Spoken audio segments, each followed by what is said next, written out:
name is Laura. If you're new here, welcome. If you're not, welcome back. Thanks for clicking on this video. So this video has been a long time coming for sure, and I'm very excited to share it with you today. I'm gonna be talking about tissue culturing. I feel like there's so much controversy, misinformation, just chaos on the internet about tissue culturing. So I thought I'd make this video and do kind of like a tissue culture 101 lesson and also give you my opinion growing plants that were tissue cultured. I do have quite a few plants that were sold to me as little plantlets that were tissue cultured. I've had them growing in my home for a while now, so I feel like I can come on here and kind of give like my actual experience / opinion in regards to tissue culturing. Super like massive, huge disclaimer right here. I am not like a botanist. I don't tissue culture plants. I've never done it before. I do have a degree in chemistry, so this was really interesting to research. But again, I am by no means an expert. All of this stuff was stuff that I researched on the internet. So do your own research, have your own experiences. Don't take what I say as like the only way that things are, if that makes sense. Like have your own experiences, listen to other people's experiences. But yeah, I just wanted to come on here and kind of give you a little info about tissue culturing today.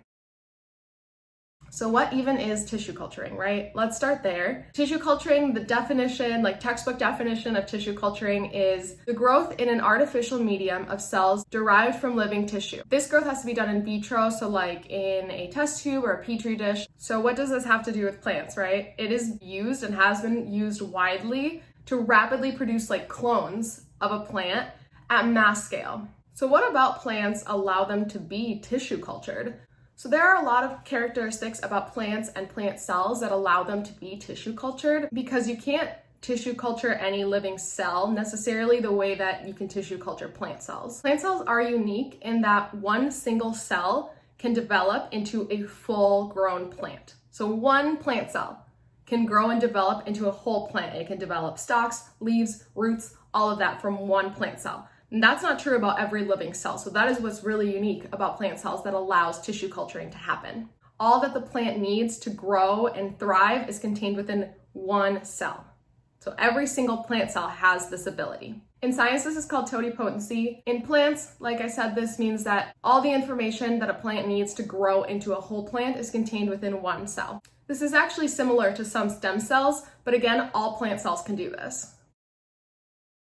There are 6 primary methodologies for tissue culturing, but I'll just be doing an overview of like all tissue culturing as a whole, not diving into each of them individually, but I do recommend, if you're really interested on this, to dive into each of these 6 different types. It's actually really fascinating to learn about. It's also important to note that each nursery or tissue culturing lab does things a little bit differently, and a lot of times the way that it's done exactly within one lab is trade secret. So all that information is not necessarily out there unless you work within that lab. Each plant species also requires slightly different techniques in order to be tissue cultured successfully. But again, I'm just going to be doing a big overview of what tissue culturing is and how it's done. So one really important thing to note before we get into the steps of tissue culturing is that all of this needs to be done in a sterile environment. Since we're growing plants from just a few cells, bacteria can pose a huge threat to those tissue cultures. I've broken down tissue culturing into 5 main steps. Again, this is just an overview to give you an idea of what tissue culturing even looks like. So the first step in tissue culturing is to select a mother plant.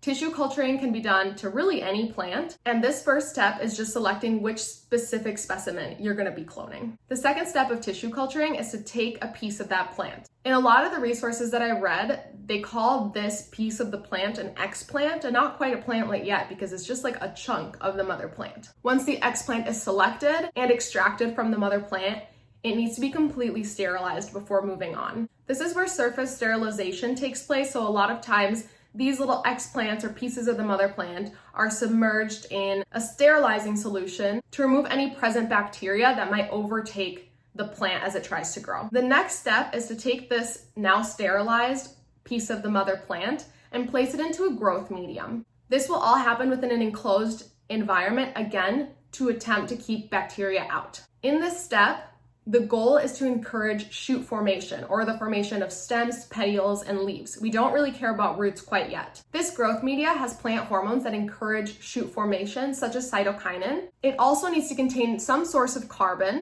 and organic supplements such as amino acids. And by organic, I don't mean like what we think of when we think of organic food. It's the chemistry definition of organic, which is compounds that contain carbon-hydrogen bonds. Again, a lot of these growth mediums are trade secret from lab to lab or nursery to nursery. So it's hard to really know exactly what's going into them, but that gives kind of an idea of what labs are generally using as their growth media to grow the shoot of the plant. Once this plant is placed in this growth medium, it will begin to form the shoot of the plant, which again is the stems, petioles, and leaves. And when this has formed, the plant can cycle through this step again, through step 3, where a piece is taken from it, placed in this growth medium to encourage shoot formation. And this can repeat over and over and over again, or the plant can also move on to the next step, which is root formation. So the plant at this point, after it's done with shoot formation in step 3, is now starting to look like a little tiny plant. It has stems, leaves, petioles. The only thing that it's missing is roots.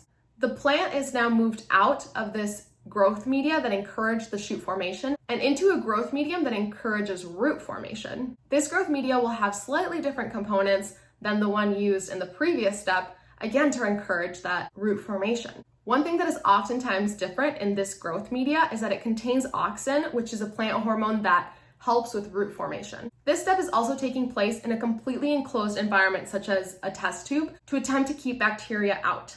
Once the grower is satisfied with the way that the roots are looking, the plants are now removed from that enclosed environment and placed in a greenhouse setting to kind of start to adjust to conditions outside of a lab. And that's the process of tissue culturing from start to finish. Going through this process can take a few months, but at the end of it, you can have hundreds of thousands of plants that just came from one mother plant.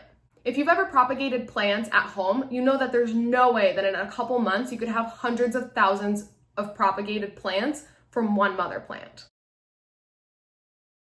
So where is tissue culturing happening? Honestly, it's happening everywhere. The majority of plants that you find at big box stores, about 80 to 90%, are tissue cultured plants. Some people are even doing it at home for fun. So why is tissue culturing so widespread and common? Tissue culturing, as we discussed earlier, is a really rapid way to mass produce plants. When a plant becomes popular, supply can't quite meet demand at the speed that it needs to. Meeting this increasing plant demand drives a need to quickly produce more and more of that plant. And when mass producing plants via tissue culturing, it really does not take nearly as much space as it would if you're cutting and propagating plants. Plants are tissue cultured in teeny tiny little test tubes, so you can hold thousands of plants on one bench top. It is also very popular because only a small piece of one mother plant is really needed to produce thousands of plants. Whereas if you're cutting and propagating plants, you need quite a big chunk of your mother plant in order to propagate that into a new plant. And really, at the end of the day, this is the only method that can be used to meet the market demands when the demands are so high. So what is the controversy with tissue culturing? If you've been on the internet for any point of time in the plant community, you know that there is so much controversy surrounding tissue culturing. The biggest controversy is that there's a lot of widespread misinformation that tissue cultured plants are weaker than plants that are grown from seed or traditional propagation methods. This makes some people think that these tissue cultured plants are less desirable than plants that are not tissue cultured. But there's not a ton of science that really backs up this claim. In reality, there is an increased risk of losing plantlets when they're transferred out of their sterile environments in a lab and into a nursery to acclimate. At that point, the general consumer is not buying those plantlets. Once those plants are established and accustomed to greenhouse conditions, that is when they're distributed to the general public. At that point, any plants that were going to die from leaving the lab environment have already died and should never make it into the hands of a consumer. So at the end of the day, there really is no difference between a tissue cultured plant and a more traditionally grown plant. I don't know exactly where this misinformation comes from, but I do have a guess. So since a tissue cultured plant is a clone of its parent plant, it will have the same genetics as that plant and be as hardy as that plant is. If a good mother plant is selected, all of its tissue cultured plantlet babies should be very hardy and resilient plants. If that mother plant that's selected is a weak plant that's struggling to stay alive, then it will likely be that all of its tissue cultured baby plantlets will also be struggling and be weak plants. So really the only reason that a tissue cultured plant would be weaker than a traditionally propagated or grown plant would be because the mother plant that it was taken from was a weaker specimen. And honestly, tissue culturing from weak mother plants is not in the best interest of the growers, because at the end of the day, that just means that they're going to have more loss throughout the tissue culture process before they can even distribute the plantlets. If anything, this is an added benefit of tissue culturing because you can almost ensure that the plantlets that you're going to be producing are going to be really strong and resilient specimens, since you're picking out the mother plant directly. So really, in conclusion, I don't understand all the controversy around tissue cultured plants. If it wasn't for tissue culture, we wouldn't be able to have a lot of the plants that we have in our homes nowadays because they would be way too expensive and just not available enough for the common consumer. So as I shared, most of the plants that we do buy from big box stores, about 80 to 90%, are tissue cultured specimens. But when we buy those, they're already like full grown, like mature, pretty adult plants. So at that point, they've kind of weathered all the storms to make it there. But through private sellers or specialized shops, you can purchase little plantlets that just left the tissue culture process. So they're still pretty teeny tiny, and grow them out yourself in your home. And this makes owning rare or more uncommon plants a lot more affordable for the common consumer. I currently have 5 plants that I bought as little tissue cultured plantlets, and I'm going to share them with you as well as my experience growing them in my home. The first tissue cultured plantlet that I have been keeping for about 2.5 months now is this Philodendron atabapoense. So Philodendron atabapoense has been a pretty desired aroid for a couple of years now. And for a while it was pretty hard to get your hands on, and if you could get your hands on it, you were gonna pay a pretty penny. And I got this little baby for $25 when it only had these 3 leaves. So since I've had it in my care, it has put out these 2 leaves, as well as this one that's on its way. As you can tell, it's pretty quickly sizing up. When I got it, it had a leaf like this, and it's now putting out leaves like this and even larger. So my experience growing this plant has been really wonderful. It has been a really quick grower, and I haven't had any issues with pests or anything whatsoever. Again, I have only had it for about 2.5 months, but no complaints here. This next little tissue cultured plantlet that I got is a Philodendron Ring of Fire. So you probably know that Philodendron Ring of Fire is a super desirable plant this year, and everybody seems to want them. And honestly, I totally get why, because they're so beautiful. I have this tiny little plantlet. You can see some of the variegation starting to show up on some of these newer leaves. Again, this is another one that's sizing up pretty quickly. Compared to a lot of the larger specimen that you can get, it was a really great deal. Of course, I'm getting a much smaller plant than if I was paying, a couple $100, and I am gonna have to wait for it to size up, but that's something that I'm very comfortable and very willing to do. So I found this to be a really good deal. Like the Philodendron atabapoense, I have had absolutely no issues growing this so far, no pests, no root issues, nothing at all. It has been a very happy little plant. The next tissue cultured plantlet that I wanna share with you is this Philodendron bilietiae. I'm gonna sound like a broken record here, but this is another plant that is very desirable. It is such a cutie pie. I love the little bumps and little ridges on the leaves. Look how cute that is. They're so cute. I've had this one about as long as I've had the Philodendron atabapoense, about 2.5 months, and it has put out so much growth in my care. When I got it, it was just a couple of teeny tiny baby leaves like this size. And it didn't even look like a Philodendron bilietiae at that point, but now that it's starting to size up and mature a little bit, it's starting to take the form of what it will look like when it's an adult.